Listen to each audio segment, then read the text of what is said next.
Bonjour, voici la lecture de la section 2 du chapitre 7, la loi du royaume. Guérir est la seule sorte de pensée en ce monde qui ressemble à la pensée de Dieu et, à cause des éléments qu'elles ont en commun, qui peut facilement se transférer en elle. Lorsqu'un frère se perçoit comme malade, il se perçoit non entier et donc dans le besoin. Si toi aussi tu le vois de cette façon, tu le vois comme s'il était absent ou séparé du royaume, et ainsi tu obscurcis le royaume lui-même pour vous deux. La maladie et la séparation ne sont pas de Dieu, mais le royaume l'est. Si tu obscurcis le royaume, tu perçois ce qui n'est pas de Dieu. Guérir, donc, c'est corriger la perception en ton frère et en toi-même en partageant le Saint-Esprit avec lui. Cela vous place tous les deux à l'intérieur du royaume et rétablit son entièreté dans ton esprit. C'est un reflet de la création parce que cela unifie en augmentant et intègre en étendant. Ce que tu projettes ou étends est réel pour toi. C'est une loi immuable de l'esprit dans ce monde comme dans le royaume. Toutefois, le contenu est différent en ce monde parce que les pensées qu'elle gouverne sont très différentes des pensées dans le royaume. Pour maintenir l'ordre, il faut que les lois soient adaptées aux circonstances. Telles qu'elles opèrent en ce monde, les lois de l'esprit ont ceci de remarquable qu'en leur obéissant, et je t'assure que tu dois leur obéir, tu peux arriver à des résultats diamétralement opposés. C'est que les lois ont été adaptées aux circonstances de ce monde, dans lequel des résultats diamétralement opposés semblent possibles parce que tu peux répondre à deux voix qui sont en conflit. À l'extérieur du royaume, la loi qui règne à l'intérieur est adaptée. Tu crois à ce que tu projettes. C'est sous cette forme qu'elle est enseignée, parce qu'à l'extérieur du royaume, apprendre est essentiel. Cette forme implique que c'est à ce que tu as projeté sur les autres et par conséquent ce que tu crois qu'ils sont, que tu apprendras ce que tu es.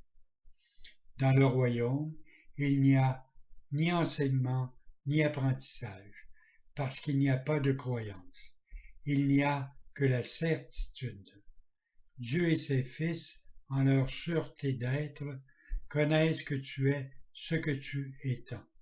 Cette forme de la loi n'est pas adaptée du tout, étant la loi de la création. Dieu lui-même a créé la loi en créant par elle, et ses fils, qui créent comme lui, la suivent avec joie, connaissant que l'augmentation du royaume en dépend, comme leur propre création en dépendait. Pour aider, les lois doivent être communiquées. En fait, elles doivent être traduites pour ceux qui parlent des langues différentes.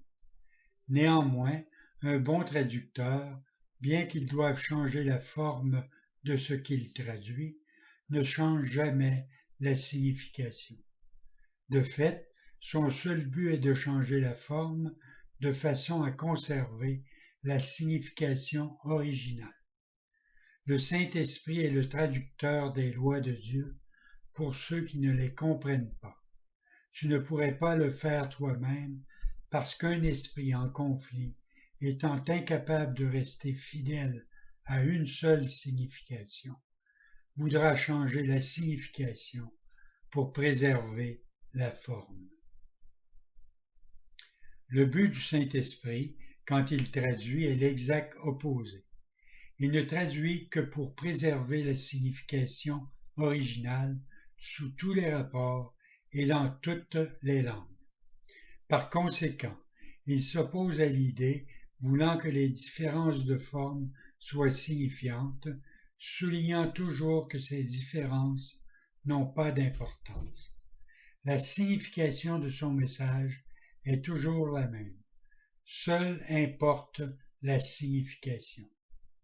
Étant de Dieu, la loi de la création ne comporte pas l'usage de la vérité pour convaincre ses fils de la vérité.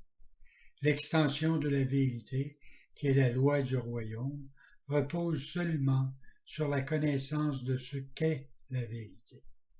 Voilà ton héritage qui ne requiert pas du tout d'apprentissage, mais quand tu t'es toi-même déshérité, tu es devenu apprenant par nécessité. Nul ne met en doute la connexion entre l'apprentissage et la mémoire.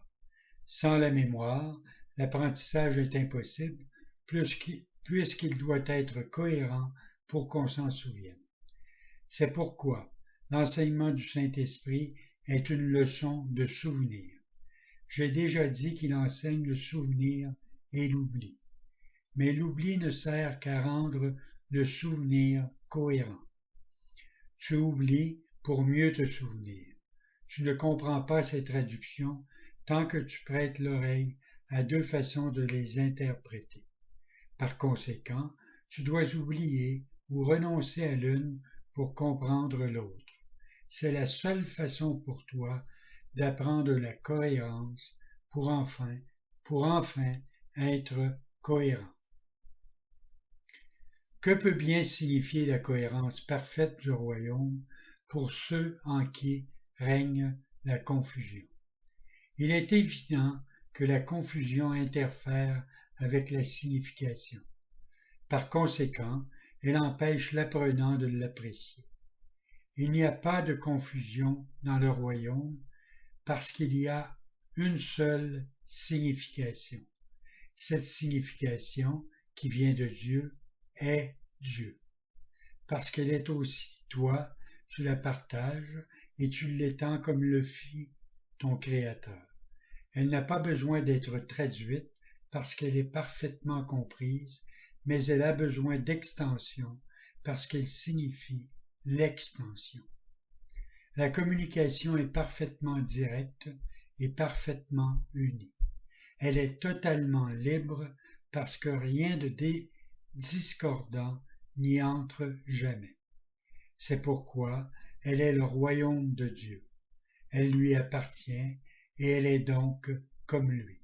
C'est sa réalité et rien ne peut l'attaquer. Bonne journée.